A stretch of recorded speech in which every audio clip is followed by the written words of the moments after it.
মাজলুমদের দিকে তাকিয়ে দেখো, সাখাওয়াত হোসেন রাজির দিকে তাকিয়ে দেখো, আল্লামা মামুনুল হকের দিকে তাকিয়ে দেখো, মজলুম আলেমদের দিকে তাকিয়ে দেখো।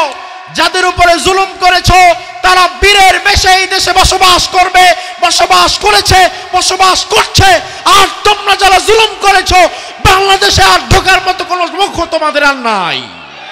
আজকের খবর, বিশ্ব মিডিয়া তোলপাড় করা খবর, ভারতে ধর্ষণ করে 4 জন ধর্ষণ লীগ ধরা পড়ছে। দেখছেন নাকি? জীবনে আমি একলাই দেখলাম এটা। দেখছে, তার মানে কথাটা সত্যতা আছে, আপনাদেরকে বোঝাই। ভারতে 4 জন ধর্ষণ লীগ ধরা পড়েছে ধর্ষণ করে। আসলে বিগত 16 বছরের অভ্যাস তো, কি করবে এখন, ঢেকি নাকি সরকে গেল ওই ওরকম হয়ে গেছে। দেশে থাকুক আর বিদেশে থাকুক, ভাইরাস তো ভাইরাস ছড়ায়। তবে তোমরা যারা 16 বছর জুলুম করেছ, অত্যাচার করেছ, মাজলুমদের দিকে তাকিয়ে দেখো, সাখাওয়াত হোসেন রাজির দিকে তাকিয়ে দেখো, আল্লামা মামুনুল হকের দিকে তাকিয়ে দেখো, মজলুম আলেমদের দিকে তাকিয়ে দেখো। যাদের উপরে জুলুম করেছো তারা বীরের বেশে এই দেশে বসবাস করবে, বসবাস করেছে, বসবাস করছে। আর তোমরা যারা জুলুম করেছো বাংলাদেশে আর ঢোকার মতো কোনো মুখ তোমাদের আর নাই। বাংলাদেশের অবস্থাটাও তেমন হয়ে গিয়েছিল বিগত দিনে। আমরা দেখেছিলাম স্বৈরাচার যখন আমারে মারে, উষা টুপিরে মারলে নিচা টুপি তাকায় না, নিচা টুপিরে মারলে উষা টুপি তাকায় না, কওমিরে মারলে আলিয়া গায় না, আলিয়ারে মারলে কওমি আগায় না, কওমি আলিয়া।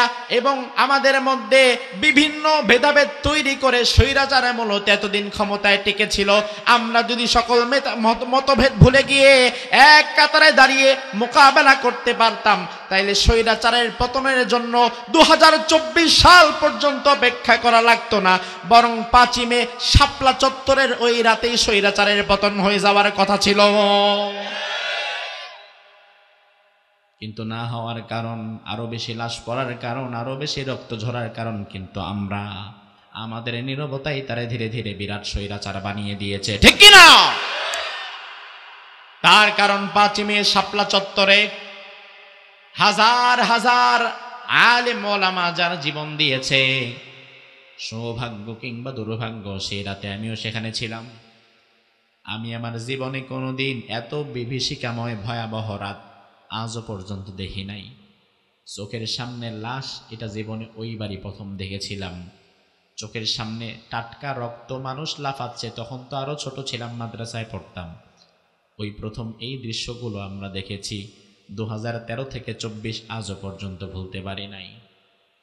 বাংলাদেশের সাধারণ মানুষ 5ই মের কথা স্মরণ রাখে না, কিন্তু তারা 5ই আগস্টের আগের যে জুলাইয়ের মারামারি এই ঘটনা সেটা ভালো করেই জানে আমার ভাইরা। তার কারণ 5ই মে শাপলা চত্বরে যাদেরকে মারা হয়েছে, মিডিয়াগুলা মূলত তাদেরকে মানুষ হিসাবে উপস্থাপন না করে হুজুর হিসাবে উপস্থাপন করেছে। হুজুর মারা গেছে ওখানে 10 জন, হুজুররা আসছিল আন্দোলনে, ইচ্ছা মতো পিটায় দিছে। মানুষের মুখে মুখে শুধু একটাই কথা ছিল যে হুজুরদেরকে মানা হয়েছে, হুজুররা নামছে রাস্তায়, হুজুর মরছে। আরে ও মুসলমান, হুজুর তো মানুষ, হুজুরের রক্ত তো রক্ত, হুজুরের রক্ত তো নর্দমার ময়লা পানি না। তোমরা যদি 5ই মে শাপলা চত্বরে হুজুরকে মানুষ মনে করতা, তাহলে স্বৈরাচার 5ই আগস্ট লাগতো না, 5ই মের রাত্রেই তার পতন হয়ে যেত। কিন্তু তোমরা মনে করলা হুজুর মরছে, তে আমার কি? আল্লাহ বলল, হুজুর মরে গেল, তোমরা কেউ প্রতিবাদ করলা না, কেউ আগাইলা না। থাকুক স্বৈরাচার 10 বছর, সবগুলারে পিটায়া একসাথে কইরা পরে ভাগবে। আগে তোরাও মার খা। হুজুর মরেছে, তোর তো কোনো আফসোস নাই, এবার মাইরটা তুইও খা। এখন কলেজের ছাত্রও খায়, ভার্সিটির ছাত্রও খায়, মহিলাও খায়, পুরুষও খাওয়ায়। সব গণহারে পিটানো খাওয়া লাগতো না যদি সেদিন শাপলা চত্বরে নিহতদেরকে তোমরা মানুষ মনে করতা একবার, হুজুর যদি না মনে করতা। এটা হচ্ছে মিডিয়ার বিদ্রূপভাবে উপস্থাপনা এবং এই জাতির সেটা গ্রহণ করা। এই মিডিয়া তথ্য সন্ত্রাস কিন্তু আজও বন্ধ হয় নাই। আজও মিডিয়ার তথ্য সন্ত্রাস, মিথ্যা সংবাদ আমাদের মাঝে আছে না নাই?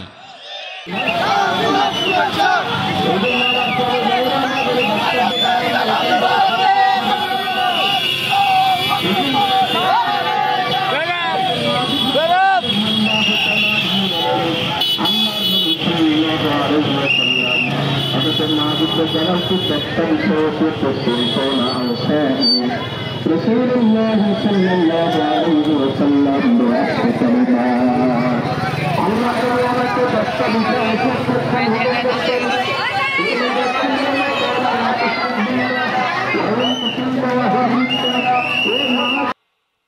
ইব্রাহিম আলাইহিস সালামের সাথে এক ব্যক্তি রবের বিষয়ে ঝগড়ায় লিপ্ত হয়ে গিয়েছিল।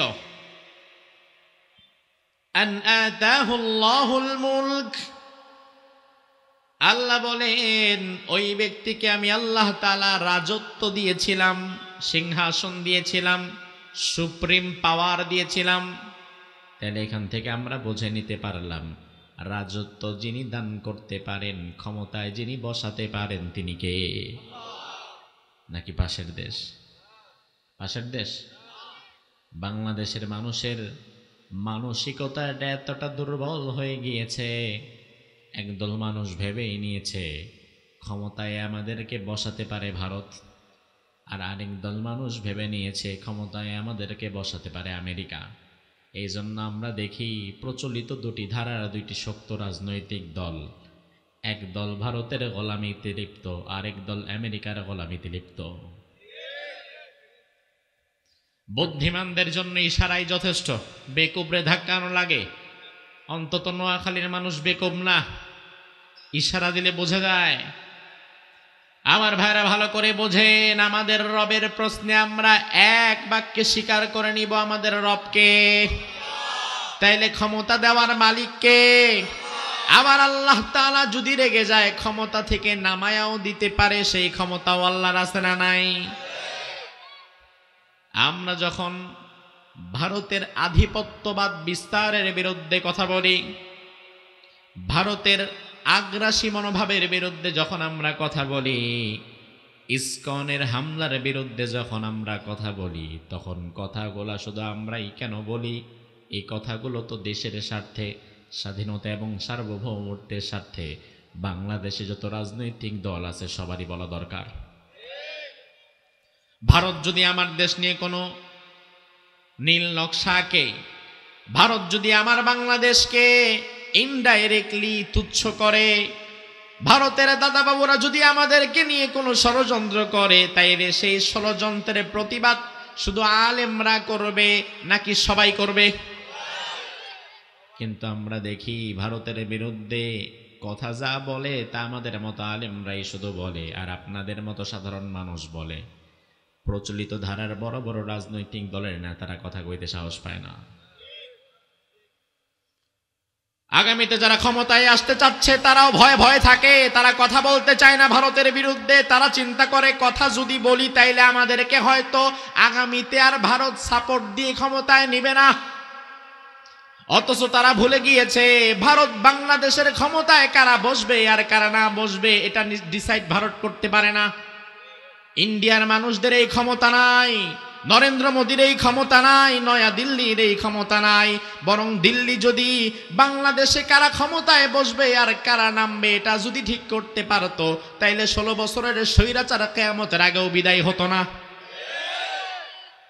সবটুকুন সাপোর্ট তো ছিলই, এরপরও বিদায় যে হতো হয়ে গেছে। এই মুহূর্তে অন্তত আপনার ইমানের জায়গাটা তো মজবুত হওয়া দরকার। স্বৈরাচারকে হাজার সাপোর্ট দেওয়ার পরেও যদি স্বৈরাচারকে পালাতে হয়, তাইলে বুঝে নিতে হবে ক্ষমতায় কে থাকবে আর কে থাকবে না সেটা দিল্লির হাতেও নাই। আছে আছে 56,000 বর্গ মাইলের বাংলাদেশ আগামীতে কারা শাসন করবে তা ভারত ঠিক করবে না, আমেরিকা ঠিক করবে না, চীন কিংবা রাশিয়া ঠিক করবে না, তা ঠিক করবে বাংলাদেশের 18 কোটি মানুষ। মানুষের পক্ষে কথা বলেন, মুসলমানদের পক্ষে কথা বলেন, মানুষের পালস বুঝেন, মানুষ কি চায় সেটা বুঝেন। আরেকজনের পাশে ক্ষমতায় যাবার চিন্তা বাদ দেন, কারণ ক্ষমতায় যিনি নিতে পারে আর যিনি নামাতে পারে তিনি একজনই। তিনি কে? আমার ভাইরা, আল্লাহ রাব্বুল আলামিন আয়াতের মাঝে সে কথাটাই তুলে দিলেন, আন আতাহুল্লাহুল মুলক। ওই ব্যক্তি আমার নবী ইব্রাহিম আলাইহিস সালামের সাথে ঝগড়ায় লিপ্ত হয়ে যাওয়ার কারণ হচ্ছে তাকে আমি দুনিয়াতে সাময়িক কিছু ক্ষমতা দিয়েছিলাম। দুনিয়ার সাময়িক ক্ষমতা পাওয়ার পরে সে পাগল হয়ে গেছে। এবার সে আমার ইব্রাহিমরে ডাক দিয়ে বলে, ইব্রাহিম, মা আলিমতু লাকুম মিন ইলাহিন গায়রি, আমি তো তোমার রব, আমি ছাড়া তোমার তো কোনো রব থাকার কথা না, আমি ছাড়া তোমার কোনো রব আছে বলে এটা আমি জানিও না। আমার ভাইরা দেখেন, তাফসীরের মধ্যে এসেছে ইব্রাহিম আলাইহিস সালামের সাথে এই কনভারসেশনগুলো যার হচ্ছিল তার নাম হচ্ছে নমরুদ। তার নাম কি? সবাই কম। তাইলে হকের পক্ষে ইব্রাহিম নাকি নমরুদ? বোঝে না। হকের পক্ষে কি ইব্রাহিম নাকি নমরুদ? হকের পক্ষে কি মূসা নাকি ফেরাউন? হকের পক্ষে ছিলেন ইব্রাহিম। তবে আমার ভাইরা, মজার বিষয় হচ্ছে ইব্রাহিম হচ্ছেন একা একজন ব্যক্তি। ইব্রাহিমের সাথে কোনো দলবল নাই, ইব্রাহিমের সাথে দলীয় পাওয়ার নাই, পয়সার গরম নাই। ইব্রাহিম একা একজন ব্যক্তি।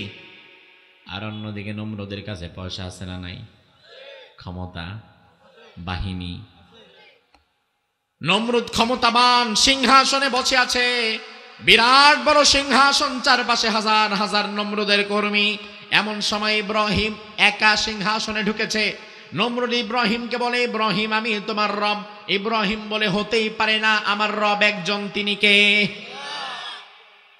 কথাটা আপনাদের সামনে যতটা সহজে আমি আজকে বলে ফেললাম, 4000 বছর পূর্বের প্রেক্ষাপটে নমরুদের সামনে একক ব্যক্তি হিসাবে এই কথাটা বলা এতটা সহজ ছিল না।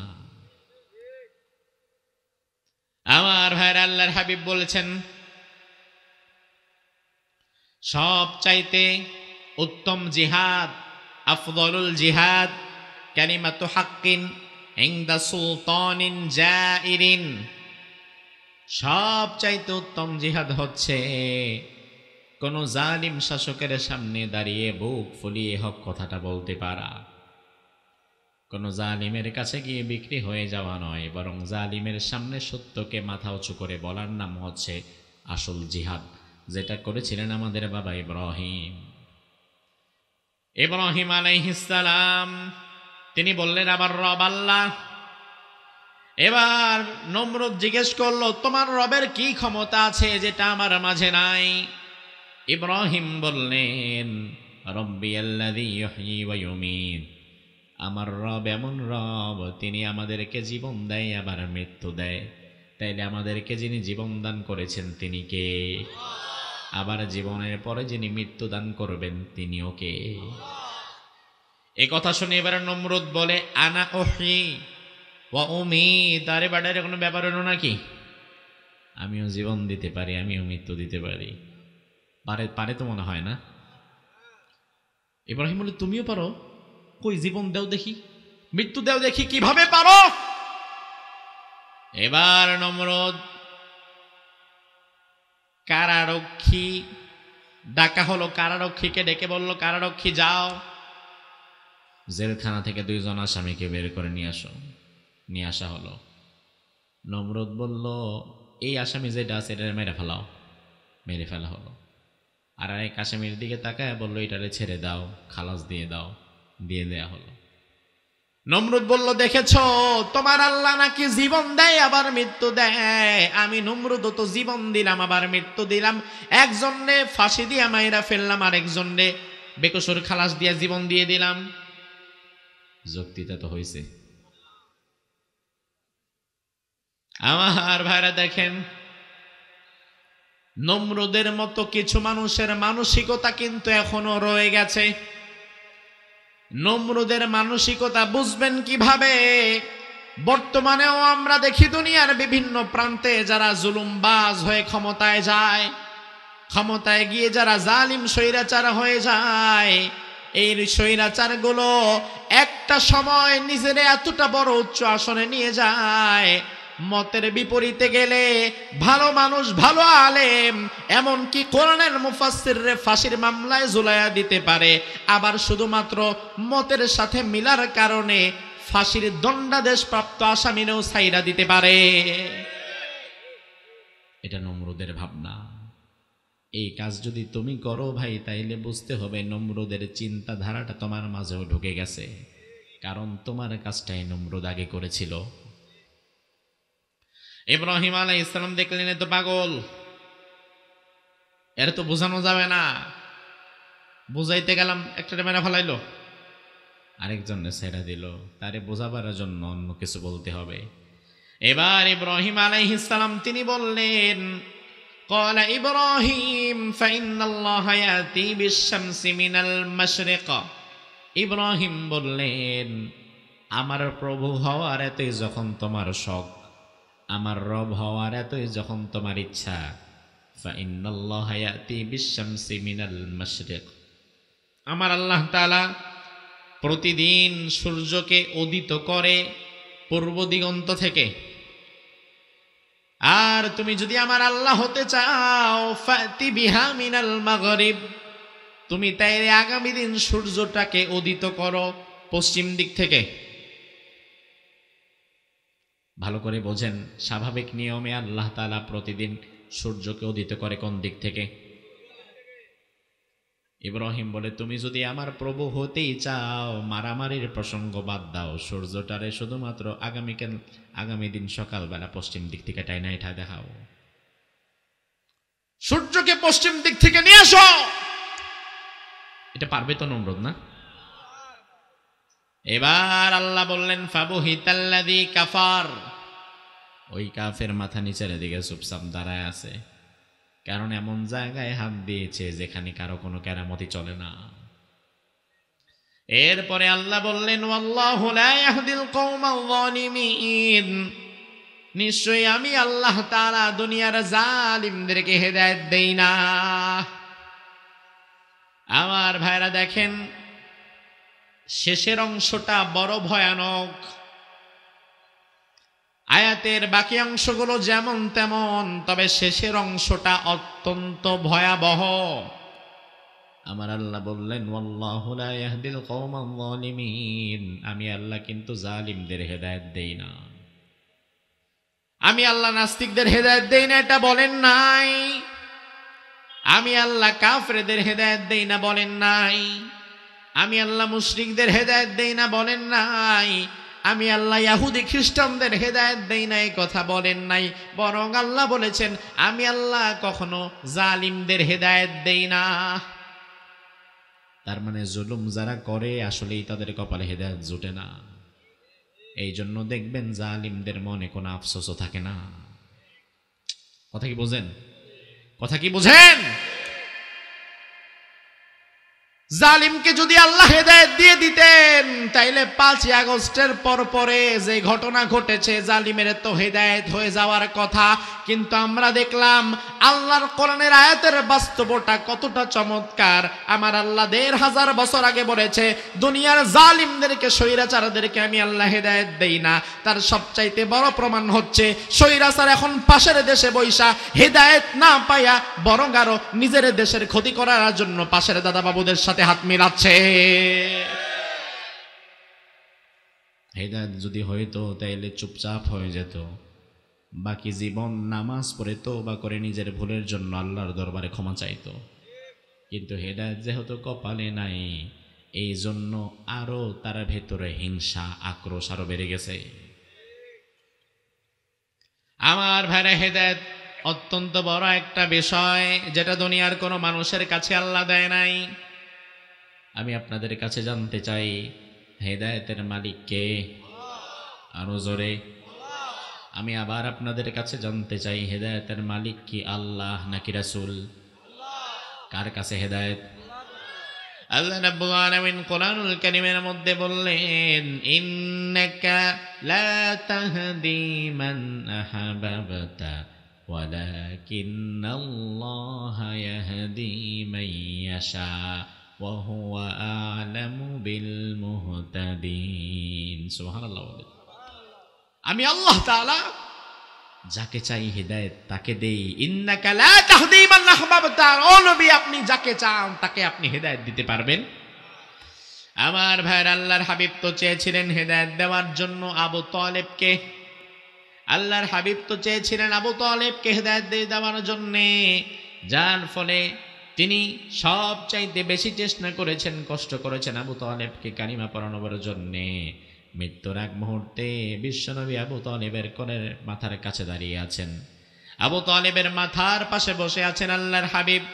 বসে বললেন, ইয়া উম্মি, আমার চাচা, কুল লা ইলাহা ইল্লাল্লাহ কালিমাতান, আপনি একটা বার শুধু লা ইলাহা ইল্লাল্লাহ পড়েন, এই কালিমাটা একবার আপনি পড়ে নেন। আশহাদু লাকা বিহা ইনদাল্লাহ, কিয়ামতের ময়দানে আমি আল্লাহ তাআলা আল্লাহর দরবারে সুপারিশ করে আপনার নাজাতের ব্যবস্থা করে দেব। সুবহানাল্লাহ, বাসায় যায়। আবু তালেবকে মৃত্যুর আগ পর্যন্ত রাসূল হেদায়েতের পথে আনার জন্য চেষ্টা করেছেন। ও ভাই আমার, কিন্তু আবু তালেব হেদায়েতের পথে না এসে বলল, আনা আলা মিল্লাতি আব্দুল মুত্তালিব, আমি আমার বাবা আব্দুল মুত্তালিবের ধর্মের উপরে রয়ে গেলাম ভাতিজা, তোমার কথাটা আমি গ্রহণ করতে পারলাম না। তার মানে বিশ্বনবী হেদায়েত যতই দিতে চাইবেন হেদায়েত পাওয়া যাবে না। হেদায়েতের মূল মালিক যিনি, তিনি কে? তবে আল্লাহ তাআলা কিন্তু আরেক আয়াতের মধ্যে বলেছেন, ওয়া ইন্নাকা লাতাহদি ইলা সিরাতিম মুস্তাকিম, ও নবী লাতাহদি, এর আগে বলেছেন লা তাহদি মান আহবাবতা, আপনি হেদায়েত দিতে পারবেন না।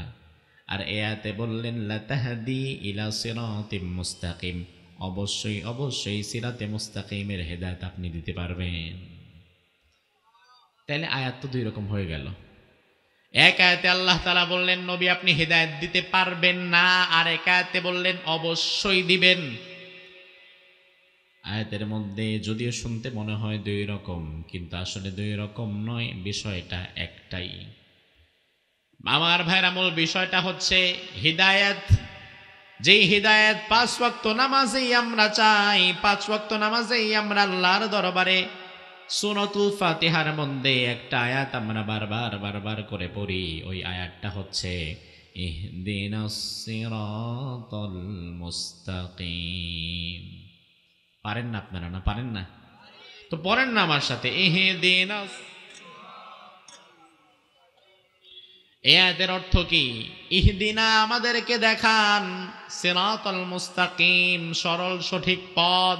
তার মানে আমরা হেদায়েত চাই কার কাছে? আল্লাহর দরবারে আমরা হেদায়েত চাই। এখন হেদায়েতের মালিক আল্লাহ, তাইলে আল্লাহ তাআলা যারে আয়াতে বললেন নবী হেদায়েত আপনিও দিতে পারবেন, তাইলে এই দুই আয়াতের মধ্যে পার্থক্য বা এই দুই আয়াতের মধ্যে সামঞ্জস্যতা কি? আমার ভাইরা, হেদায়েত মূলত দুই প্রকার। জোরে কোন কয় প্রকার? এক প্রকারকে বলা হয় ইরাতুত তরিক, আরেক প্রকারকে বলা হয় ইসালিল মাতলুব, পথ দেখিয়ে দেওয়া এবং গন্তব্যে পৌঁছে দেওয়া। পথ দেখানোটাও একটা হিদায়াত, আবার গন্তব্যে পৌঁছে দেওয়াটাও একটা হিদায়াত। স্বাভাবিক অর্থে হিদায়াত মানে হচ্ছে পথ প্রদর্শন করা। আমি আপনাকে জিজ্ঞেস করলাম, ভাই সোনাইমুড়িটা কোন দিকে? আমি জীবনে কোনোদিন আসি নাই, আপনাকে রাস্তায় পেলাম, জিজ্ঞেস করলাম ভাই আমি সোনাইমুড়ি যাব কোন দিকে? আপনি বললেন ভাই সোজা যাবেন, একটা বাজার পারবেন, এই বাজার থেকে বাম দিকে ঢুকবেন, বাজার পার হয়ে বাম দিকে ঢুকে আবার সোজা যাবেন, এরপরে ডান দিক দিয়ে এরপরে সোজা, একবার সোজা রাস্তায় সোনাইমুড়ি। আপনি যতটা সহজে আমাকে বোঝাতে চাইলেন, আমি যদি কোনোদিন না আসি এতটা সহজে আমি বুঝবো না। আপনি কিন্তু আমাকে হেদায়েত দিয়ে দিলেন, হেদায়েত মানে পথ প্রদর্শন করায় দিলেন যে এইভাবে যান, ডাইনে যান, বামে যান, সোজা যান, সোনাইমুড়ি পেয়ে যাবেন। এখন আপনার কথা শুনে লোকেশন ট্র্যাক করাটা কঠিন হতে পারে। হয়তোবা আমি ডানে যেতে গিয়ে বামে চলে যাব, হয়তোবা সামনে চলে যেতে গিয়ে আবার ডান দিকে ঢুকে যাব, ভুল হতে পারে। এটাকে বলা হয় ইরাতুত তরিক, পথ দেখানো। নবীরা আমাদেরকে পথটা দেখিয়েছেন, জান্নাতের পথ সোজা, ডান দিকে থেকে বাম দিকে যাও, সোজা যাও। আর ইসালিল মাতলুব যে হিদায়াত, এটা হচ্ছে আপনাকে আমি জিজ্ঞেস করলাম ভাই সোনাইমুড়িটা কোন দিকে? আপনি বললেন সোনাইমুড়ি যাবেন, আমি বললাম হ্যাঁ সোনাইমুড়ি যেতে চাই।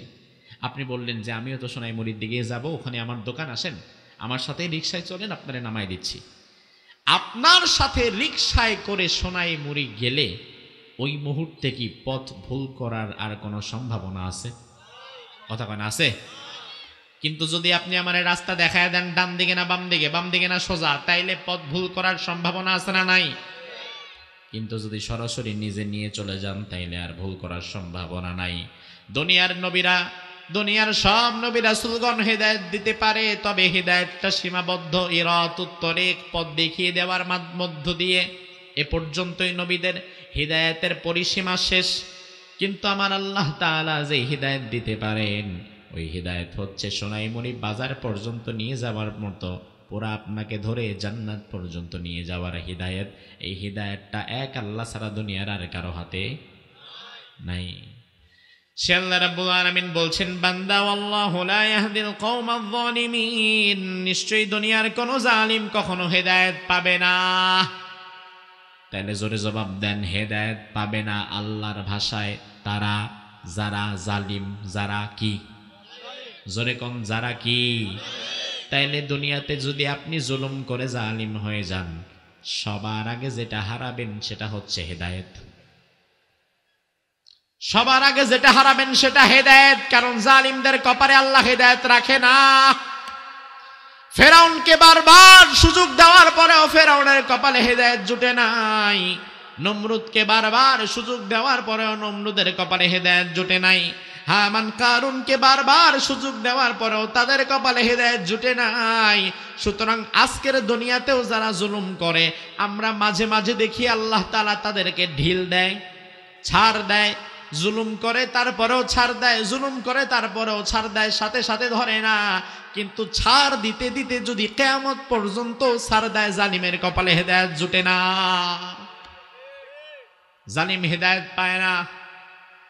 এজন্য আল্লাহ রাব্বুল আলামিন কোরআনুল কারীমের মধ্যে আমাদেরকে বললেন, ওয়াকাযালিকা আখাযু রাব্বিকা ইযা আখাযাল কুরা ওয়া হিয়া যালিমাহ ইন্না আখাযাহু আলীমুন শাদীদ।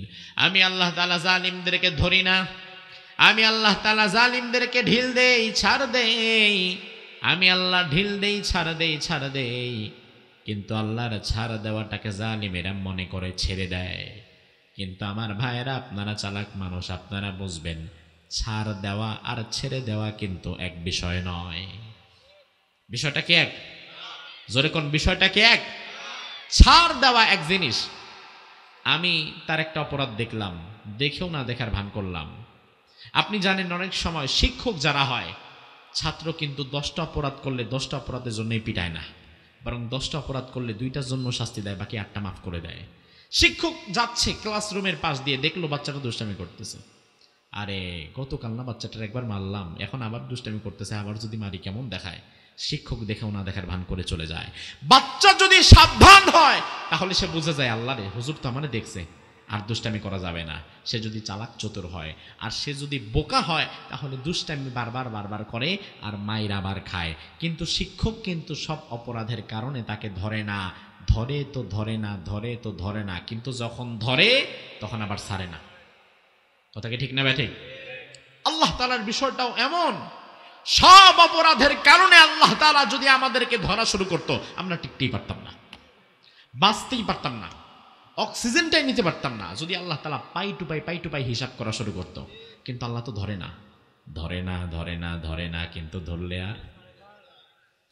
আল্লাহর হাবিব সাল্লাল্লাহু আলাইহি ওয়াসাল্লাম হাদিসের মধ্যে বললেন, ইন্নাল্লাহা লা ইউমলি লিয-যালিম হাত্তা ইযা আখাযাহু লাম ইউফলিতহু। আল্লাহ রাব্বুল আলামিন দুনিয়াতে যারা জালিম হয়, দুনিয়ার জালিমদেরকে আল্লাহ একেবারে ধরে না। লা ইউমলি লিয-যালিম, আল্লাহ তাআলা জালিমদেরকে ঢিল দেয়। কি দেয়? কথা কন না ভাই। ছাড় দেয়। কি দেয়? কি দেয়? ছাড় দেয়, ছাড় দেয়, ছাড় দেয়, কিন্তু ছেড়ে দেয় না। আর জালিমেরা মনে করে আল্লাহ আমাদের ছাইড়াই দিছে। আমার ভাইরা, আমাদের অঞ্চলে মাঝে মাঝে বিকেল বেলায় দমকা হাওয়ার মাঝে বাচ্চারা ঘুরে ওড়ায়। ঘুরে ওড়ায়নি আপনাদের দিকে? এই যে বাচ্চাটা বিকেল বেলায় ঘড়িটা নিয়ে বের হয়ে গেছে, বাতাস যত বাড়ে ঘুড়ি তত ওপরের দিকে যায়। বাতাস যত বাড়তে থাকে, ঘুড়ির সুতাকে আস্তে আস্তে তত ঢিল দেওয়া শুরু করে বাচ্চা। একটা সময় অনেক উপরে উঠে যায়, বাতাসের ধাক্কায় একবার ডানে যায় একবার বামে যায়। ঘুড়ি তখন মনে করে সুবিশাল আকাশে আমার চাইতে বড় আছে কে, আমি সবার উপরে, আমি যা খুশি তাই করবো, আমি ডাইনে গেলে ডাইনে যাবো, বামে গেলে বামে যাবো। ঘুড়ি এবার নিজের রাজত্ব ভেবে নেয় পুরো আকাশটাকে। কিন্তু সন্ধ্যাবেলায় ওই বাচ্চাটা যখন আবার মুয়াজ্জিনের আজানের পরে নাটায়ের মধ্যে সুতাকে টান দিয়ে গোছানো শুরু করে দেয়, ওই সুবিশাল আকাশে উড়তে থাকা ঘুড়িটাকেও কিন্তু আবার জমিনের মধ্যে আছড়ে পড়া লাগে। কথা কি ঠিক না ব্যাঠিক? এই জন্য দুনিয়ার জালিমদের উপমা রাসূল বলেছেন ঘুড়ির মতো, আকাশে উড়ন্ত ঘুড়ির মতো। ওই ঘুড়ি আকাশে বাতাসের সাথে একবার ডানে যায় একবার বামে যায়, মনে করে যা খুশি আমি তাই করব, আমারে ধরার মতো কেউ নাই, মারার মতো কেউ নাই। দুনিয়ার জালিমেরাও ক্ষমতা পাওয়ার মতো এমনই করে, একবার ডানে যায় একবার বামে যায়, যারে খুশি তারে মারে, যারে খুশি তারে ধরে, যারে খুশি যেভাবে খুশি সেভাবেই কাজ করতে থাকে। সে মনে করে আমারে ধরার মতো কেউ নাই, মারার মতো কেউ নাই। কিন্তু জালিমেরা ভুলে যায় ওই বাচ্চাটা সন্ধ্যার দিকে যেমন সুতাকে টান দিলে ঘুড়িকে আবার যেমন মাটির মধ্যে পড়ে যাওয়া লাগে, আমার আল্লাহ যখন তোমার সুতা ধরে টান দিয়েছে, তোমারও দেশ ছেড়ে গদি ছেড়ে পালায়া দিল্লি চলে যাওয়া লেগেছে। সুতা কার হাতে? রশিটা কার হাতে? তবে জালিম তো জালিমই, যেখানে যাক ভাইরাস তো ভাইরাসই। সে বাংলাদেশে থাকুক আর দিল্লি থাকুক, ভাইরাস যেমন আমার শরীরে ঢুকলে যেমন রোগ জীবাণু ছড়াবে, এই ভাইরাস যদি আপনার শরীরে ঢুকে আপনার শরীরে রোগ জীবাণু ছড়াবে। কথা কি বোঝেন? বিগত 16 বছর বাংলাদেশে গুম খুন হত্যা ধর্ষণের যে রাম রাজত্ব কায়েম হয়েছিল, ওই গ্রুপটাই তো এখন চলে গেছে। তারা গেছে না, ওই গ্রুপটাই তো গেছে। এবার কি হয়েছে দেখেন, আজকের খবর, বিশ্ব মিডিয়া তোলপাড় করা খবর, ভারতে ধর্ষণ করে 4 জন ধর্ষণ লীগ ধরা পড়ছে। দেখছেন নাকি? জীবনে আমি একলাই দেখলাম এটা। দেখছে, তার মানে কথাটা সত্যতা আছে, আপনাদেরকে বোঝাই। ভারতে 4 জন ধর্ষণ লীগ ধরা পড়েছে ধর্ষণ করে। আসলে বিগত 16 বছরের অভ্যাস তো, কি করবে এখন, ঢেকি নাকি সরকে গেল ওই ওরকম হয়ে গেছে। দেশে থাকুক আর বিদেশে থাকুক, ভাইরাস তো ভাইরাস ছড়ায়। তবে তোমরা যারা 16 বছর জুলুম করেছ, অত্যাচার করেছ, মাজলুমদের দিকে তাকিয়ে দেখো, সাখাওয়াত হোসেন রাজির দিকে তাকিয়ে দেখো, আল্লামা মামুনুল হকের দিকে তাকিয়ে দেখো, মজলুম আলেমদের দিকে তাকিয়ে দেখো। যাদের উপরে জুলুম করেছ তারা বীরের বেশে এই দেশে বসবাস করবে, বসবাস করেছে, বসবাস করছে। আর তোমরা যারা জুলুম করেছ, বাংলাদেশে আর ঢোকার মতো কোনো মুখ তোমাদের আর নাই।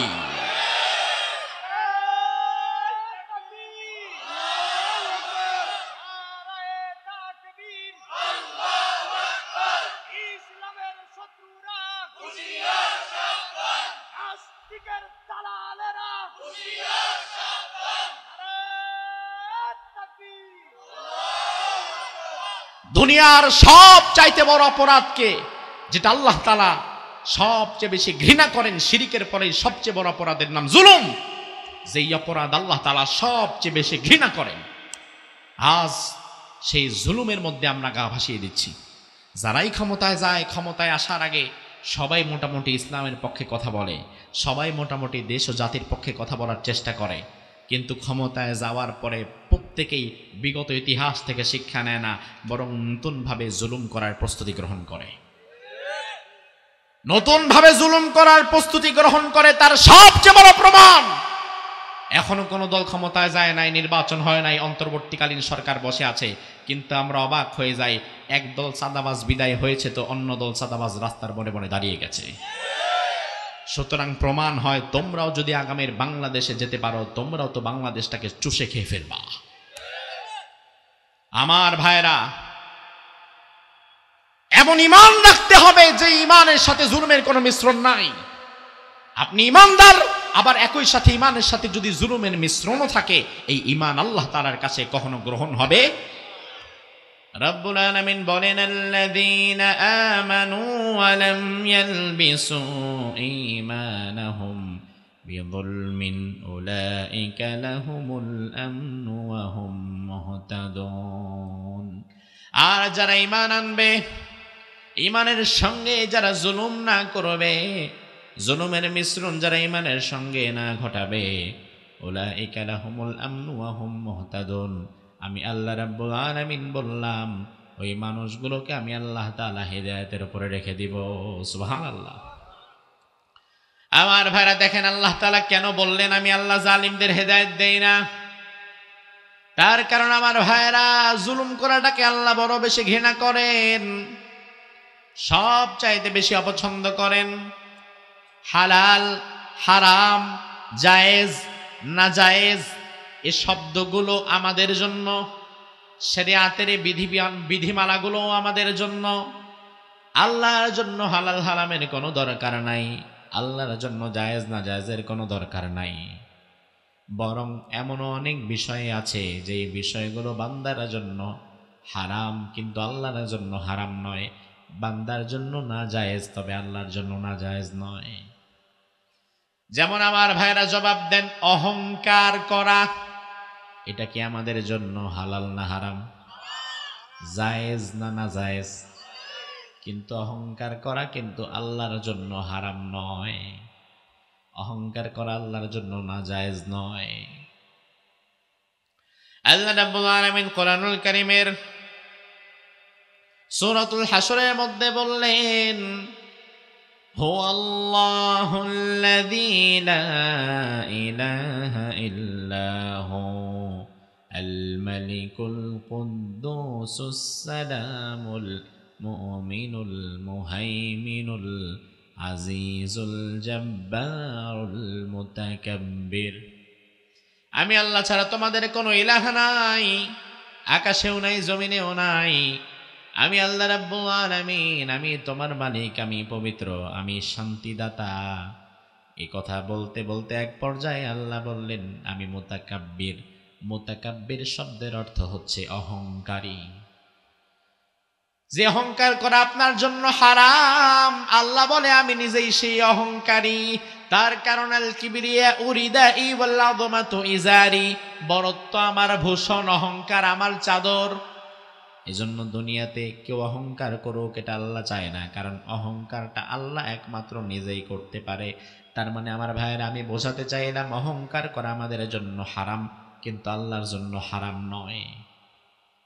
তবে আমার ভাইরা জুলুম এটাকে আল্লাহ তাআলা এত বেশি ঘৃণা করেন, এত বেশি অপছন্দ করেন, রব্বুল আলামিন কোরআনুল কারীমের মধ্যে বললেন আমি আল্লাহ তাআলা লা ইন্নাহু লা ইউহিব্বুল যালিমিন, দুনিয়ার কোন জালিমদেরকে আমি ভালোবাসি না। আমার ভাইরা তার কারণ হচ্ছে হাদিসে কুদসিতে আল্লাহ নিজে বললেন, ইয়া ইবাদি ইন্নী হারামতুয যুলমা আলা নাফসি ওয়াজআলতুহু বাইনাকুম মুহাররামান ফালা তাযালামু। ও আমার বান্দারা ভালো করে শুনে নাও, আমি আল্লাহ তাআলা সবার আগে জুলুমটাকে আমি আমার নিজের উপরে হারাম করেছি। ওয়াজআলতুহু বাইনাকুম মুহাররামান ফালা তাযালামু, এরপরে জুলুম তোমাদের প্রতি হারাম করেছি। তার মানে আমার ভাইয়েরা আল্লাহ তাআলা নিজের উপরে যেটা হারাম করে নিয়েছেন, দুনিয়ার কোনো মানুষ যদি সেটা নিজের জন্য গ্রহণ করে নেয় ওই মানুষকে কি আল্লাহ ছেড়ে দিবে নাকি? ছেড়ে দিবে? দিবে।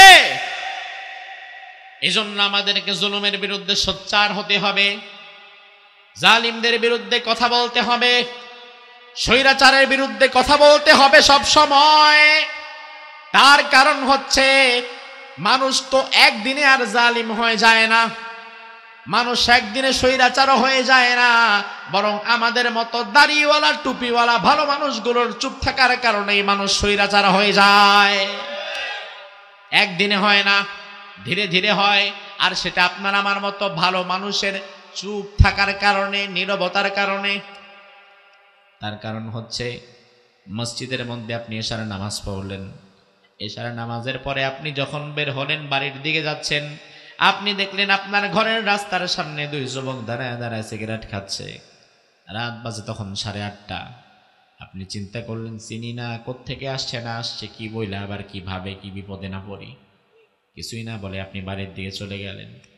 দ্বিতীয় দিন আমার ইশারের আওয়াজের পরে আপনি আপনার বাড়ির দিকে ঢুকলেন, দেখলেন বাড়ির রাস্তার মাথায় ওই দুই যুবক আজকেও সিগারেট নিয়ে দাঁড়াইছে। তারপরেও আপনি কিছুই বললেন না, চিন্তা করলেন কোত্থেকে আসছে না আসছে, কোন বিপদে নামার পড়ার আগে। এইভাবে 2 দিন যখন পার হয়ে যাবে, 2 দিন পার হওয়ার পরে তৃতীয় দিন আপনি আসার সময় দেখবেন এই 2 যুবক এখন আর একা দাঁড়ায় নাই, তাদের সাথে এখন আরো 2টা এসে যোগ দিছে। তৃতীয় দিন আপনি দেখলেন 3-4 জন হয়ে গেছে। চিন্তা করলেন কি বলি না বলি, 4টা যুবক দাঁড়ায় আছে। 1 সপ্তাহ 10, 12, 15 দিন যাওয়ার পরে এবার আপনি দেখবেন আপনার বাড়ির রাস্তার মাথার মধ্যে এখন আর 2 যুবক দাঁড়ায় না, মিনিমাম 10-12 জন যুবক দাঁড়ায় বিড়ি খায়, গাঞ্জা খায় আর উল্টাপাল্টা গল্প করে। আছে না নাই? এবার আপনি চিন্তা করলেন কি ব্যাপার, দিনে দিনে তো দেখি তাদের আড্ডা বড় হচ্ছে, তাদের দলের লোক বাড়তেছে। বিষয়টা কিন্তু এমনও হতে পারে আপনি যদি এই অন্যায় বাধা না দেন, কোনো একদিন হয়তো আপনি নামাজের জন্য মসজিদে যাবেন, আর আপনার ঘরে যে স্ত্রী, যে মেয়ে থাকে, ওই মেয়ে ওই স্ত্রীর দিকে হয়তো এই বখাটেরা কোনো নজরও দিতে পারে। ওই দিন আপনার কান্না ছাড়া কোনো উপায় থাকবে না, ওই দিন প্রতিবাদের মতো কোনো ভাষাও থাকবে না। ও ভাই আমার, এবার একটু লক্ষ্য করো, এই যে 10-12 জন যুবকের আড্ডাখানা এখানে জমেছে, 10-12টা গাঞ্জট্টির আড্ডাখানা এখানে জমেছে, তাদের শক্তি যে দিন দিন ভারী হয়েছে, বড় হয়েছে, এজন্য অপরাধ যতটা না তাদের, তার চাইতে বেশি অপরাধ তোমারও বটে। তার কারণ তুমি 2 জন থাকার সময় বাধা দাও নাই, অথচ বাধা দেওয়ার ক্ষমতা ছিল তোমার, তুমি বাধা দাও নাই, বরং তোমার নীরবতাই তাদেরকে ধীরে ধীরে ধীরে ধীরে বড় বানিয়েছে। তুমি যদি প্রথম দিন বাধা দিয়ে বলতা, হই কোত্থেকে এসছিস, ভাগ এখান থেকে, আমার বাড়ির দরজার সামনে এত রাত্রে বেলায় কালা বসে আছিস, নাম কি, বাপের নাম কি, কোন এলাকার তোরা, আপনি যদি একটু রূঢ় আচরণ করতেন, 2টা ধমক দিতেন, এই 2 যুবক চিন্তা করতো, ধুর বেটা কই আইসা বসলাম, শান্তি মতো 2 দূরে টানও দিতে পারি না। আপনার ধমক শুনে কিন্তু উঠে যেত, পরবর্তীতে আর 3য় 4র্থ জন এখানে আসতো না, কিন্তু আপনার নীরবতার কারণে তারা ভেবেছে জায়গাটা নিরাপদ, যা খুশি তাই করা যাবে। এই জন্য আমার ভাইরা বিষয়টাকে লক্ষ্য করেন, স্বৈরাচার একদিনে তৈরি হয় না, জালিম একদিনে তৈরি হয় না। ফেরাউনকে একবার প্রশ্ন করা হলো, ফেরাউন তুমি তো অনেক বড় স্বৈরাচার, তবে কোন জিনিস তোমার স্বৈরাচার বানিয়ে দিয়েছে? তুমি যে এত বড় স্বৈরাচার, কিসে তোমার স্বৈরাচার বানালো? ফেরাউন সেদিন জবাব দিয়েছিল, বনি ইসরাইলের মানুষের নীরবতাই আমার স্বৈরাচার বানিয়ে দিয়েছে। ফেরাউন বলল, আমি তো প্রথমে বনি ইসরাইলের সবাইরে মারি নাই, আগে একজনকে মারলাম, প্রতিবাদ নাই, 2 জনকে মারলাম, প্রতিবাদ নাই, 5 জনকে মারলাম, প্রতিবাদ নাই। এরপরে একটা সময় এমন হয়ে দাঁড়ালো, ইউযাব্বিহুনা আবনাকুম ওয়া ইস্তাহয়ুনা নিসাকুম, আমি বনি ইসরাইলদের ছোট ছোট ছেলেদেরকে ধরে ধরে জবাই করতে লাগলাম, নারীদেরকে দাসীবান্দি বানাতে লাগলাম, কারো কোনো প্রতিবাদ নাই। তার কারণ বনি ইসরাইলদের মধ্যে 12টা শাখা প্রশাখা ছিল, এক শাখার লোকদেরকে মারলে বাকি 11টা শাখা চুপ থাকতো, চিন্তা করতো আমার কি। আবার আরেক শাখার লোকদেরকে মারলে বাকি শাখাগুলো করতে, আগের বার আমি মার খাইছি, এবার তুমি খাও, তাহলে আমার কি। কেউ কারো পাশে দাঁড়ায় না। বাংলাদেশের অবস্থাটাও তেমন হয়ে গিয়েছিল বিগত দিনে। আমরা দেখেছিলাম স্বৈরাচার যখন আমারে মারে, উষা টুপিরে মারলে নিচা টুপি তাকায় না, নিচা টুপিরে মারলে উষা টুপি তাকায় না, কওমিরে মারলে আলিয়া গায় না, আলিয়ারে মারলে কওমি আগায় না, কওমি আলিয়া, এবং আমাদের মধ্যে বিভিন্ন ভেদাভেদ তৈরি করে স্বৈরাচার মূলত এতদিন ক্ষমতায় টিকেছিল। আমরা যদি সকল মতভেদ ভুলে গিয়ে এক কাতারে দাঁড়িয়ে মোকাবেলা করতে পারতাম, তাইলে স্বৈরাচারের পতনের জন্য 2024 সাল পর্যন্ত অপেক্ষা করা লাগতো না, বরং 5ই মে শাপলা চত্বরের ওই রাতেই স্বৈরাচারের পতন হয়ে যাওয়ার কথা ছিল।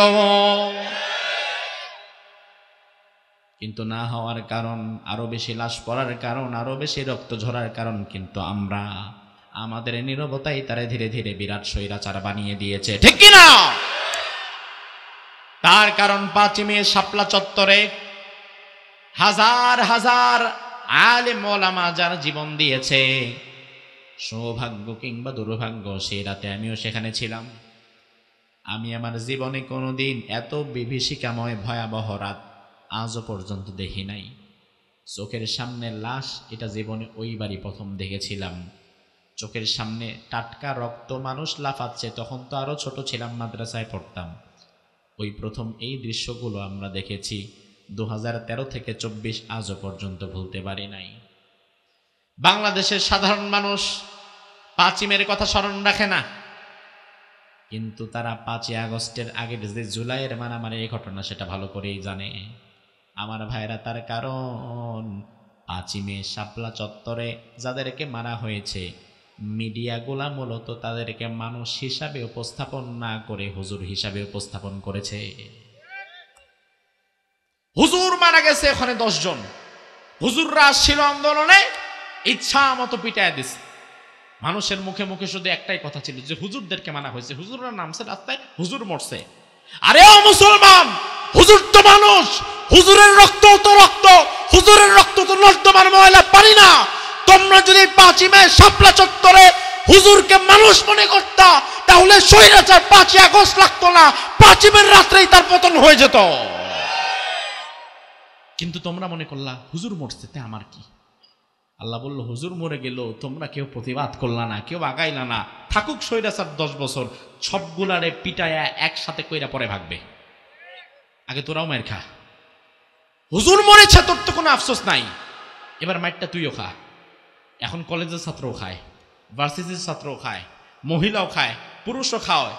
সব গণহারে পিটানো খাওয়া লাগতো না যদি সেদিন শাপলা চত্বরে নিহতদেরকে তোমরা মানুষ মনে করতে, একবার হুজুর যদি না মনে করতা। এটা হচ্ছে মিডিয়ার বিদ্রূপভাবে উপস্থাপনা এবং এই জাতির সেটা গ্রহণ করা। এই মিডিয়া তথ্য সন্ত্রাস কিন্তু আজও বন্ধ হয় নাই। আজও মিডিয়ার তথ্য সন্ত্রাস, মিথ্যা সংবাদ আমাদের মাঝে আছে না নাই? বিশেষ করে তথ্য সন্ত্রাসে যদি কাউকে নোবেল পুরস্কার দেওয়া যেত, মিথ্যা সংবাদ প্রচার করার কারণে যদি কাউরে নোবেল দেওয়া হতো, তাহলে ভারতীয় গণমাধ্যমকে দেওয়া লাগতো। মিথ্যা সংবাদ কারে বলে, কতটা, এটা তারা আমাদেরকে দেখায় দিচ্ছে। এই শুক্রবারের খবর আপনাদেরকে বলি, আপনারা তো অনেকেই জানেন। জুমার দিন জুমা পড়াতে যাচ্ছি, 1 ঘন্টা আগে আমি একটু খবর দেখতে বসলাম, খবর চেক করতে বসলাম। আমি দেখলাম ভারতের কয়েকটা টিভি চ্যানেল তারা নিউজ করছে যে বাংলাদেশে সাম্প্রদায়িকতা এত বেশি বেড়ে গিয়েছে, আজ বাংলাদেশে কোনো হিন্দু নারী শাখা সিঁদুর পরে রাস্তায় বেরোতে পারছে না। যারাই মুসলমান না দেখছে তারই সরাসরি সবার সামনে জবাই করে দিচ্ছে। আপনারা একটু জবাব দেন আল্লাহকে সাক্ষী রেখে, এই যে খবরটা প্রকাশ করলো, এই খবরটা কি সত্য না মিথ্যা? সত্য না মিথ্যা? আপনাদের নোয়াখালী থেকে হিন্দু আছে, চাটখিলে আছে, সাধুরখিল, বিষ্ণুরামপুর। দেখেন, আমরা মুসলমানেরা সম্প্রীতি কাকে বলে, সাধুরখিলের নামটা চাইলে আমরা পরিবর্তন করতে পারতাম, বিষ্ণুরামপুর চাইলে আমরা পরিবর্তন করতে পারতাম। আমরা পরিবর্তন করি নাই, তোমরা আহমদাবাদ পরিবর্তন করে দিচ্ছ।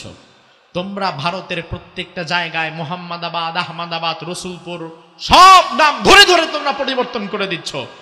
বাংলাদেশের লক্ষ্মীপুরের নাম আমরা পরিবর্তন করি নাই, চন্দ্রগঞ্জের নাম আমরা পরিবর্তন করি নাই, বাংলাদেশে কোনো হিন্দুর গায়ে আমরা হাত দেই নাই, বাংলাদেশে কোনো মন্দির আমরা ভেঙে ফেলি নাই।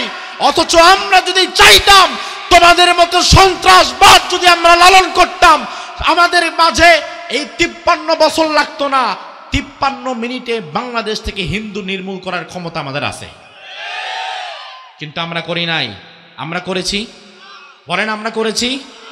তাহলে সাম্প্রদায়িক সম্প্রীতি এটা আমাদের চাইতে বেশি আর কে পালন করে? সাম্প্রদায়িক সম্প্রীতি বাংলাদেশের মুসলমানদের চাইতে বেশি আর কে পালন করে আমি দেখতে চাই। পৃথিবীর অন্য কোনো দেশ এমন নাই। তোমরা আমাদেরকে হাইকোর্ট দেখাও।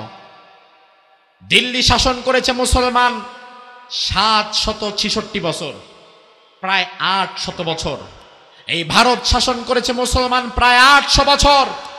এই 800 বছরের ইতিহাস আপনি খুঁজে দেখবেন, 800 বছরের ইতিহাসে ভারতে মুসলমান কোন সাম্প্রদায়িক দাঙ্গা ফাসাদ করে নাই। 800 বছরের ইতিহাসে ভারতে মুসলমান কোন হিন্দুর ঘর বাড়িতে আগুন দেয় নাই। 800 বছরের ইতিহাসে ভারতে মুসলমান কাউকে জোরপূর্বক ধর্মান্তরিত করে নাই, অন্য ধর্মের মানুষকে মেরে কেটে পিটিয়ে নিজ ধর্মে মুসলমান আনে নাই।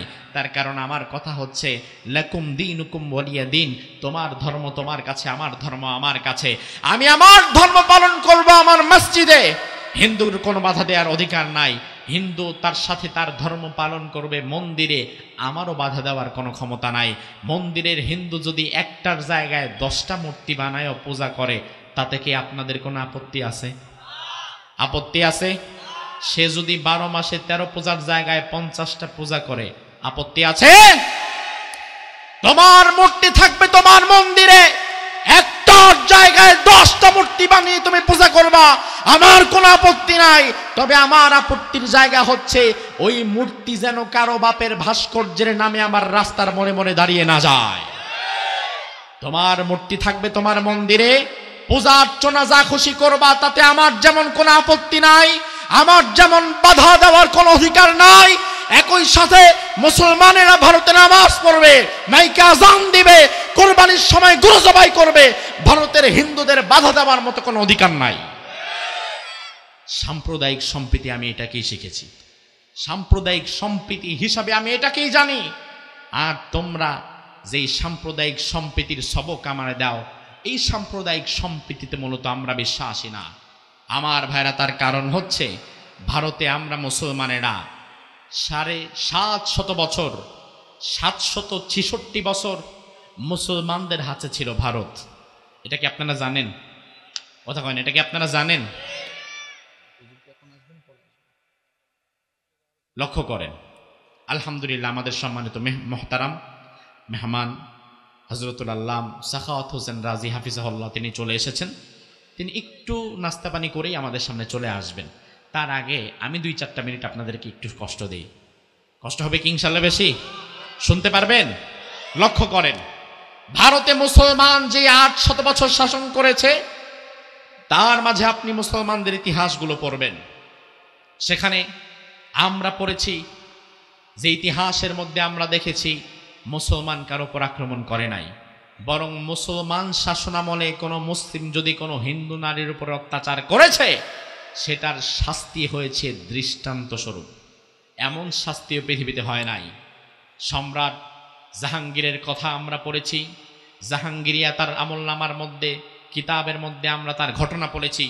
সম্রাট জাহাঙ্গীর যখন দিল্লি শাসন করছিল, ঠিক ওই মুহূর্তে এক হিন্দু নারী একদিন মাঝ দুপুরে ভর মজলিসে এসে জাহাঙ্গীরকে বলল, জাহাঙ্গীর তুমি একজন মুসলিম, আমি একজন হিন্দু নারী, তবে তোমার কাছে আমার একটা বিচার আছে। কি বিচার? বিচার হচ্ছে আমি আর আমার পুত্রবধূ আমরা ঘরে একাকী বাস করি, আর আমার সন্তান কাজের জন্য দূর দেশে থাকতে হয়, যার ফলে আমরা দুজন নারী ঘরে আমাদের সম্মান সতীত্ব নিয়ে এখন আমরা খুব কষ্টের মাঝে আছি। সম্রাট জাহাঙ্গীর বললেন, কিসের কষ্টে আছেন? বলা হলো, কষ্টটা হচ্ছে গত কয়েকদিন ধরে এক যুবক, মুসলিম যুবক, সে আমাদের ঘরে সন্ধ্যার দিকে ঢুকে যাচ্ছে এবং আমার পুত্রবধূর সম্মান হানি করার জন্য সে আগাতে চাচ্ছে। আমরা কোনোভাবেই তাকে বাধা দিয়ে পারছি না। অবশেষে আজকে রাত্রে সে চূড়ান্ত হামলার প্রস্তুতি নিয়ে আসবে। আমি কারো কাছে যেতে পারি নাই, সরাসরি তোমার কাছে বলে দিলাম। সম্রাট জাহাঙ্গীর গোটা দেশটাকে শাসন করতে হয়। আর একটা ছোট্ট বিষয়, একজন হিন্দু নারীর পুত্রবধূর সম্মানের ঘটনা তার কাছে এনে বলা হচ্ছে। সম্রাট জাহাঙ্গীর বললেন, আপনি চলে যান, আমি দেখি কি করা যায়। সন্ধ্যার দিকে সম্রাট জাহাঙ্গীর সব বাদ দিয়ে দিলেন, সব কিছু বাদ দিয়ে ওই হিন্দু নারীর ঘরে চলে গেলেন। গিয়ে বললেন, মাগরিবের নামাজ পড়বো, আমাকে একটু জায়নামাজটা দেন। তার ঘরের এক কোনায় জায়নামাজটা বিছিয়ে মাগরিবের নামাজ পড়লেন। সালাম ফিরাবার পরেই দরজায় করানার আওয়াজ হচ্ছিল। তার মানে ওই পাপিষ্ট এসে গেছে। সম্রাট জাহাঙ্গীর বললেন, তাড়াতাড়ি বাতিটা নিভিয়ে দেন, ঘরটা অন্ধকার করে দেন। ঘরটা অন্ধকার করে দেওয়া হলো। বলল, হাতে আমার তলোয়ারটা যেখানে ছিল তলোয়ারটা দেন। তলোয়ারটা হাতে দেয়া হলো। যখনই ওই পাপিষ্ট ঘরে ঢুকেছে, অন্ধকার ঘরে চোখ বন্ধ করে আল্লাহু আকবার বলে এক কোপ দিয়ে ওই পাপিষ্ট নরপিশাচের কল্লাটা দেহ থেকে বিচ্ছিন্ন করে দিয়েছে। ব্যাস, খেলা শেষ। এবার সম্রাট জাহাঙ্গীর বলল, কুপিবাতিটা আবার জ্বালান। আলোটা জ্বালানো হলো, কাটা মুন্ডুটাকে ওপাশ ঘুরিয়ে তিনি দেখলেন, দেখে বললেন, আলহামদুলিল্লাহ রাব্বিল আলামিন, একটু পানি আনেন, পানি খাবো। পানি আনা হলো। হিন্দু মহিলা বলল, বাবা কুপিবাতি বন্ধ করার কারণ কি? সম্রাট জাহাঙ্গীর বললেন, আপনি যখন বললেন আমার রাজ্যের কোনো মুসলিম যুবক আপনার পুত্রবধূর দিকে হাত বাড়িয়েছে, আমার মনের ভয় ঢুকে গেল, এত বড় সাহস কার আছে? না জানি সে আবার আমার কোনো শাহজাদা কিনা, না জানি আমার কোনো পুত্র সন্তান কিনা। আমি ভয় পেয়ে গিয়েছিলাম, এজন্য আমি আপনাকে বলেছিলাম বাতিটা নিভিয়ে দেন। কারণ যদি আমার পুত্রই হতো, সে যদি আমার সামনে দাঁড়াতো, তাকে মারার জন্য হয়তো দ্বিতীয়বার আমি ভাবতাম, খারাপ লাগতো।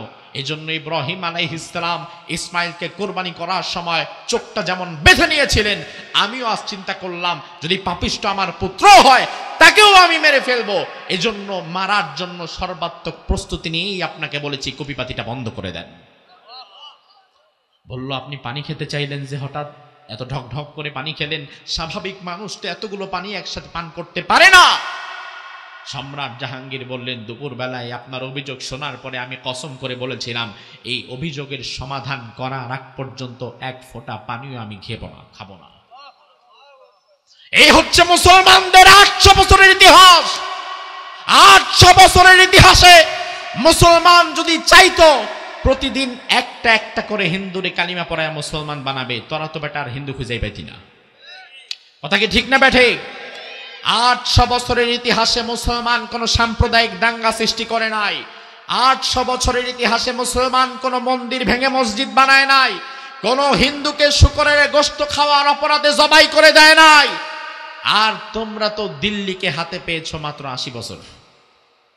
কয় বছর? কয় বছর? কবে থেকে পাইছে? 47 থেকে। কবে? 47। 1947-এ ব্রিটিশ পালিয়ে যাওয়ার সময় দিল্লির মসনদ তোমাদের হাতে তুলে দিয়ে গিয়েছে। 47, 2024, 80 বছর হয় না, প্লাস মাইনাস করে তাও 80 বছর বললাম।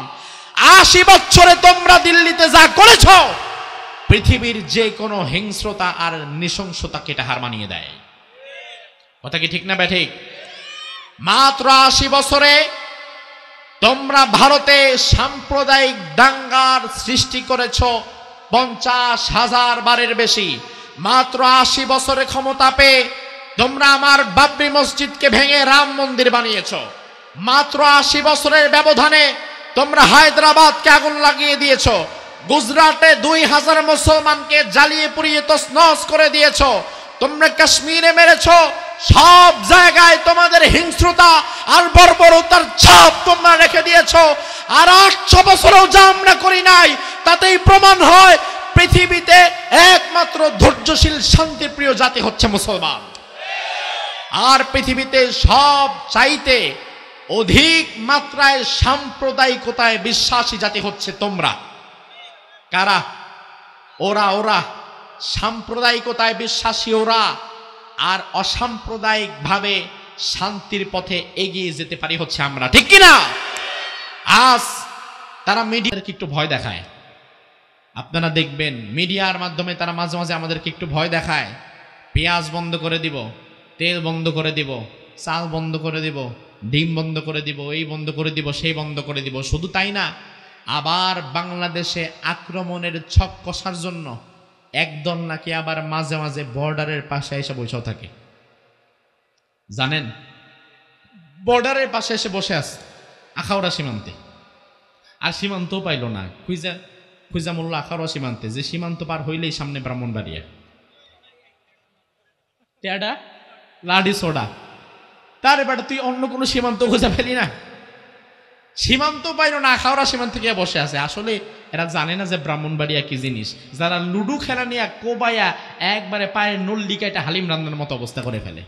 আর সেখানে তোমরা বসে আছো, বাংলাদেশে ঢুকবা, বাংলাদেশ দখল করবা, হিন্দুত্ববাদ কায়েম করবা। ওয়াল্লাহি আল্লাহর কসম, বাংলাদেশের মুসলমানদের শরীরে এক বিন্দু রক্ত থাকতে বাংলার জমিনে হিন্দুত্ববাদ কায়েম হতে দেওয়া হবে না, হবে না, হবে না। কারণ এটা বাংলাদেশ। ওরা যদি আজ গৌর গোবিন্দের বেশ ধরে বাংলাদেশে প্রবেশ করে, শাহজালালের মতো ময়দানে নেমে ওদের সেই ষড়যন্ত্রকে ধূলিসাৎ করে দিতে হবে। পারবেন না ইনশাআল্লাহ? আমরা শান্তিপ্রিয় কথা ঠিক, তবে এই মানে আবার এই না তুমি আমারে মেরে যাবা, আমার ধর্মের উপর আক্রমণ করে যাবা, আমার ভাইকে চট্টগ্রাম আদালত প্রাঙ্গণে জবাই করে যাবা, আমি কোনো কথা বলবো না। বিষয়টা এত সহজ নয়।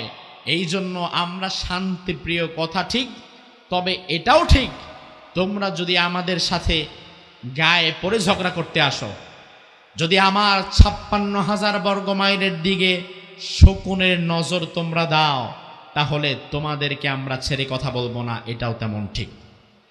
কারণ এই বাংলাদেশ যেখানে হিন্দু মুসলিম বৌদ্ধ খ্রিস্টান আমরা একাকার হয়ে মিলেমিশে আছি, এদেশের স্বাধীনতা এবং সার্বভৌমত্বের প্রশ্নে আমি বিশ্বাস করি আজ যদি আমার দেশের উপর আক্রমণ হয়, ইসকনের হিন্দুদের কথা বাদ, তারা উগ্রপন্থী সন্ত্রাসী, সাধারণ হিন্দুরা যার বাড়ি আমার পাশে, যার দোকান আমার পাশে, উঠতে বসতে যার সাথে আমার দেখা হয়, ওই সাধারণ হিন্দুদের কোনো দোষ নাই। আজ যদি বাংলাদেশের স্বাধীনতা এবং সার্বভৌমত্বের উপরে কোনো আঘাত আসে, এই আঘাত মোকাবেলা শুধুমাত্র মুসলমান করবে না, আমি বিশ্বাস করি দেশের প্রশ্নে মুসলমানের সাথে হিন্দু দাঁড়িয়ে যাবে। এই বিশ্বাস আমার আছে। আপনাদেরকে আমি বলি ভাই, সাধারণ হিন্দুদের কোনো দোষ নাই। এই কথাগুলো শুনে সাধারণ কোনো হিন্দু ভাইকে কি আপনি কটাক্ষ করবেন? কথা বলেন। কোনোদিন কোনো মন্দিরের মূর্তির গায়ে হাত দিবেন? মন্দিরের মূর্তির গায়ে হাত দেওয়া তো দূরের কথা, আল্লাহ তাআলা বলেছেন ওয়ালা তাসুব্বুল্লাযীনা ইয়াদউনা মিন দুনিল্লাহ ফায়াসুব্বুল্লাহা আদওয়াম বিগাইরি ইলম। আল্লাহ তাআলা বলেছেন তোমরা তাদের দেব দেবতাকে ভাঙা চোরা তো দূরের কথা, তাদেরকে গালিও দিও না।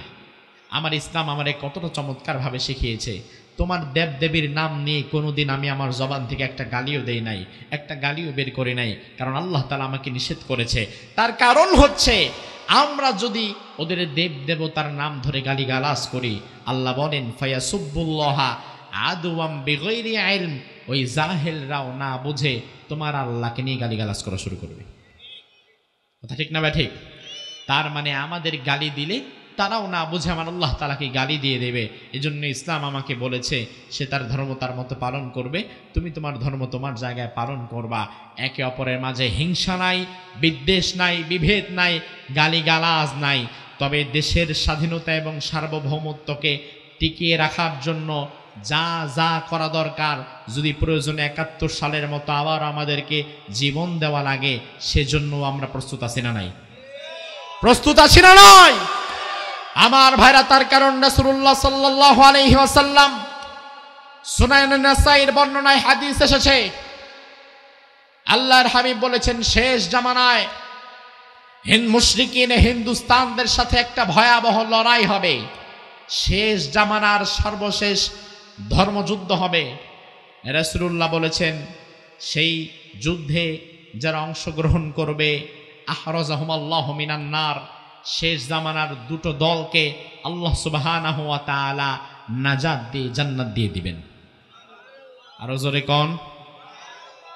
শেষ জামানার দুটো দলকে আল্লাহ তাআলা নাজাত দিয়ে দিবেন। এক দল হচ্ছে যারা তাকজুল হিন্দ, হিন্দুস্তানের বিরুদ্ধে যে লড়াই হবে, এই লড়াইয়ে যারা অংশগ্রহণ করবে তারা। আর আরেক দল হচ্ছে তাকুনু মা ঈসা ইবনে মারইয়াম, যারা ঈসা আলাইহিস সালামের সাথে শেষ সময়ে জিহাদে অংশগ্রহণ করবে তারা। ঈসা আলাইহিস সালামের সাথে জিহাদে অংশগ্রহণ করার মতো সৌভাগ্য বা ওই দিন আমরা দেখতে পাবো কিনা জানা নাই। তবে ভারত এখন যা শুরু করেছে, আমি তো মনে করি অঘোষিতভাবে সে যুদ্ধের ডাক দিয়ে দিয়েছে, অঘোষিত যুদ্ধের দামামা সে বাজিয়ে দিয়েছে। আমার উপর একের পর এক সাইবার অ্যাটাক হচ্ছে, মিডিয়া অ্যাটাক হচ্ছে, আমার দেশের স্বাধীনতা সার্বভৌমত্বের উপরে প্রশ্ন তোলা হচ্ছে, আমার দেশের উপরে বারবার আঙ্গুল তোলা হচ্ছে।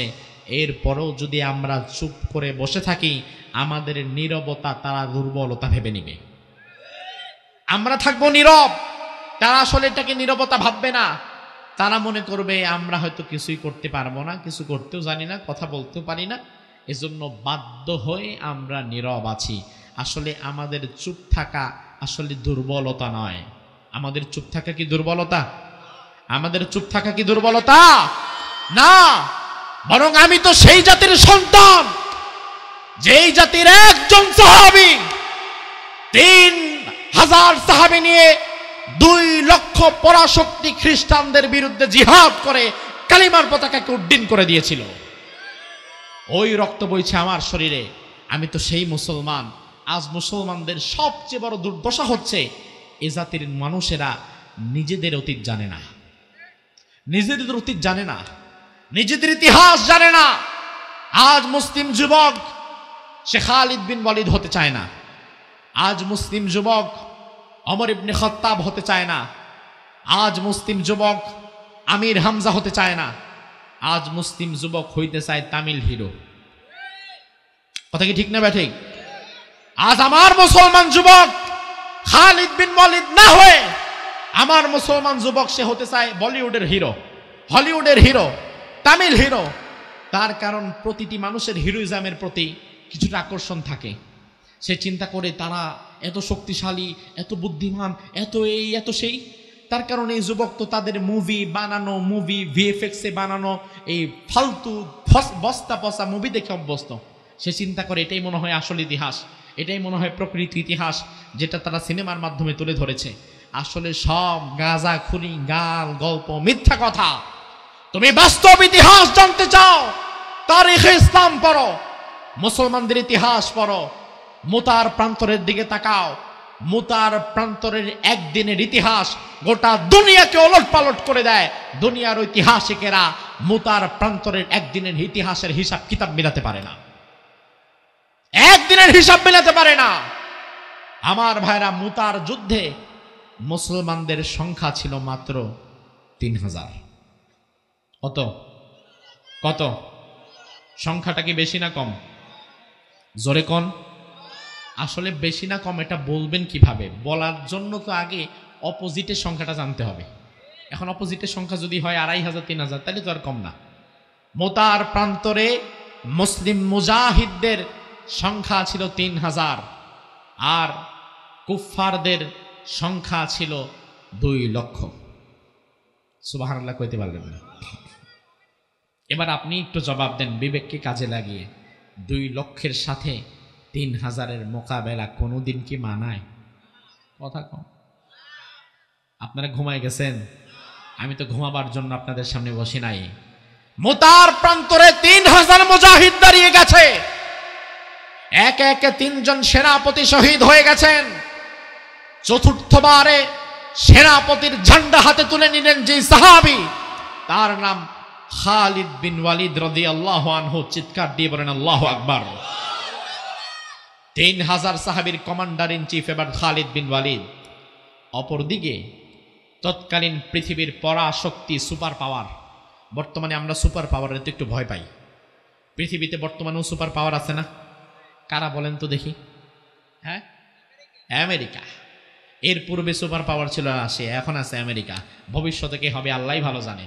সুপার পাওয়ার এটা মিডিয়ার বানানো সৃষ্ট একটা শব্দ, যে শব্দে মিডিয়া আমাদেরকে অ্যাট্রাক্ট করে, যে শব্দে মিডিয়া মুসলমানদের ভেতরে একটা ভীতির সঞ্চার করতে চায়।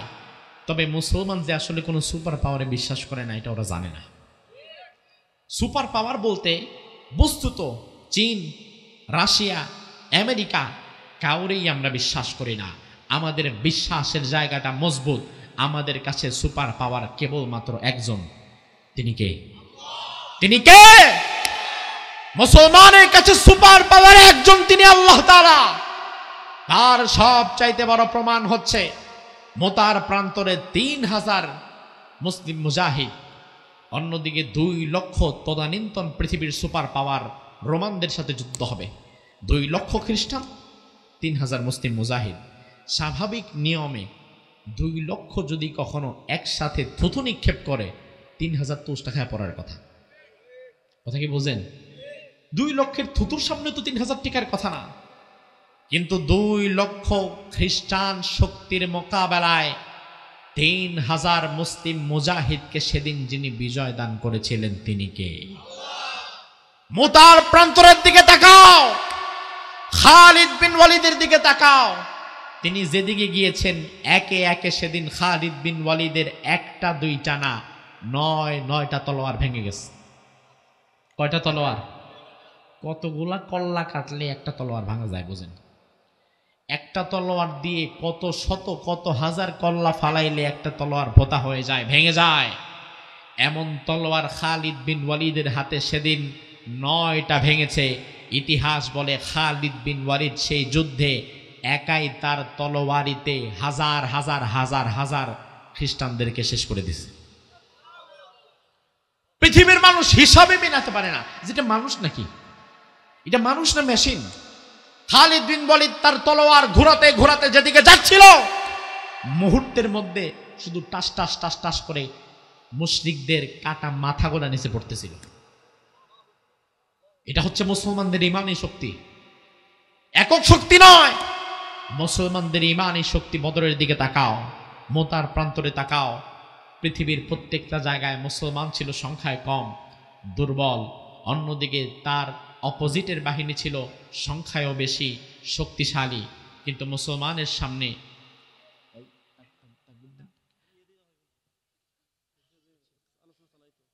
আলহামদুলিল্লাহ আমাদের সম্মানিত প্রধান মেহমান, প্রধান আকর্ষণ, যার অপেক্ষায় আমরা অপেক্ষমান, তিনি আমাদের সামনে চলে এসেছেন। আমরা হুজুরকে একটু আহলান সাহলান জানাচ্ছি। লিল্লাহি তাকবীর, লিল্লাহি তাকবীর। আলহামদুলিল্লাহ আমাদের মুহতারাম হুজুর তিনি আমাদের সামনে উপস্থিত হয়েছেন। তিনি এখনোই আপনাদের সামনে কোরআন এবং সুন্নাহ থেকে কথা বলবেন। এই বসেন বসেন, বিশৃঙ্খলা করছেন কেন? হুজুরকে তো দেখা যাবে। হুজুরের সম্পূর্ণ আলোচনা শুনে মোনাজাত দিয়ে পরেই না আমরা বাড়ি যাব ইনশাআল্লাহ।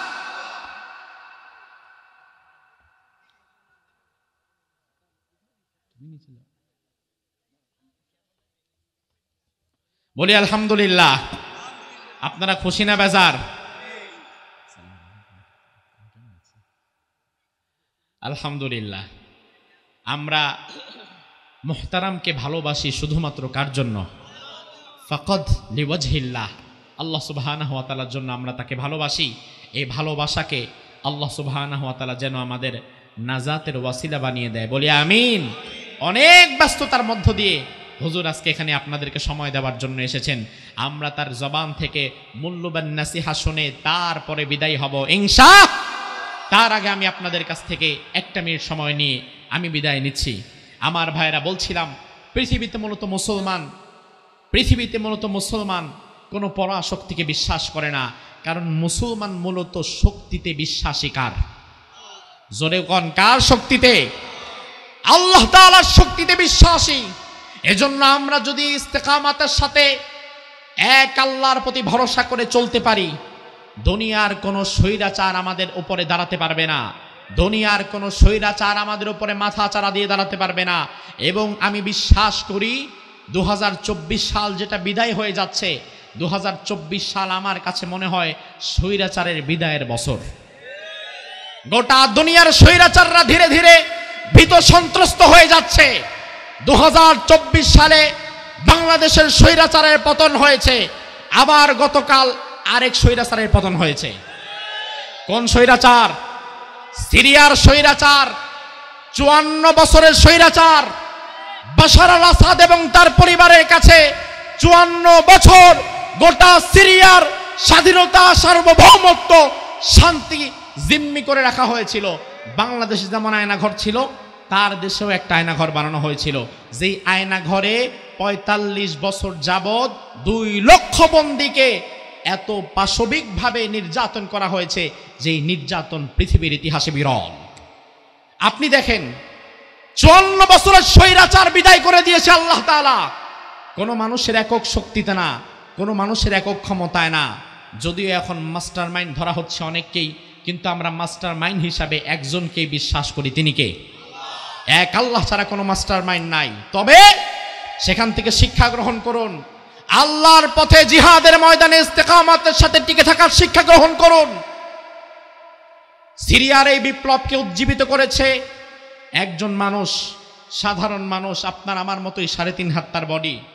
আবু মুহাম্মদ আল জুহানি, আমেরিকা, তার মাথার দাম ধরেছিল 1 কোটি মার্কিন ডলার।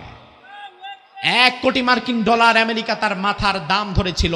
আবু মুহাম্মদ আল জুহানি সাধারণ একজন মানুষ, গোটা সিরিয়াকে, গোটা আমেরিকাকে নাড়িয়ে দিয়েছে এমন একজন মানুষ। অথচ আমার মতো বড় জুব্বা নাই, বিরাট বড় পাগড়ি নাই, সাথে বাবরি নাই, কিন্তু আছে এমন মজবুত ঈমান যে ঈমানের কাছে আমেরিকা পর্যন্ত নড়বড় হয়ে যায়। আল্লাহ তাআলা ঈমানটাই দেখতে চায়। আবু মুহাম্মদ আল জুহানির দিকে তাকাও। আমেরিকা যার মাথার মূল্য ধরেছিল 1 কোটি মার্কিন ডলার, বাংলাদেশি মুদ্রায় তার অর্থ দাঁড়ায় 120 কোটি টাকা। 120 কোটি টাকা তার মাথার মূল্য ধরার পরেও দুনিয়ার জালিম স্বৈরাচারের কাছে সে তার মাথা বিকিয়ে দেয় নাই, মাথা নত করে নাই। আর আমার দেশে বিগত দিনে এমন অনেক দালাল মৌলবীকে আমরা দেখেছি, ফাউন্ডেশনের সামান্যতম একটা পদ পাবার জন্য সাক্ষাৎ স্বৈরাচারকে জান্নাতি বলে সার্টিফিকেট দিয়ে দিতেও দ্বিধা করে নাই। তুমি আবু মুহাম্মদ আল জুহানির দিকে তাকাও, তুমি এমন আলেমদের দিকে তাকাও যারা সব সময় হকের পক্ষে থাকতে শিখেছে, কোনোদিন তারা বাতিলের কাছে, অন্যায়ের কাছে তাদের ঈমানকে বিক্রি করে দেয় নাই। আমার ভাইরা, সর্বশেষ কথা হচ্ছে, আমাদেরকে ইস্তেকামতের সাথে টিকে থাকতে গিয়ে, আমাদেরকে যদি ভারতের বিরুদ্ধে কথা বলতে দিয়ে, ইসকনের বিরুদ্ধে কথা বলতে গিয়ে, জুলুমের বিরুদ্ধে, ফ্যাসিবাদের বিরুদ্ধে, স্বৈরাচারের বিরুদ্ধে কথা বলতে গিয়ে আমাদেরকে যদি জেলে যাওয়া লাগে, আমরা জেলে যেতে প্রস্তুত হয়ে আছি। আপনারা কি আছেন? আমাদেরকে যদি ফাঁসির মঞ্চে যাওয়া লাগে, আমরা তাও প্রস্তুত হয়ে আছি। তবুও কখনো কোনোদিন এক মুহূর্তের জন্য কোন জালিম স্বৈরাচারের কাছে আমরা আমাদের নিজেদের ঈমানকে বিক্রি করে দিব না, ঠিক কিনা? আল্লাহ সুবহানাহু ওয়া তাআলা আমাদেরকে কবুল করুক, আমরা বলি আমিন। আমরা আমাদের সম্মানিত উস্তাজে মুহতারামের মূল্যবান জবান থেকে মূল্যবান নাসিহা শুনে মোনাজাত দিয়ে এক সঙ্গে বাড়ি ফিরে যাব। এর আগে একজন মানুষ আমরা উঠব না, ইনশাআল্লাহ। হাদা মা ইনদি ওয়াল ইলমু ইনদাল্লাহ আলাইহি তাওয়াক্কালতু ইলাইহি উনীব। আলহামদুলিল্লাহ, বারাকাল্লাহু ফি হায়াতি হযরত মাওলানা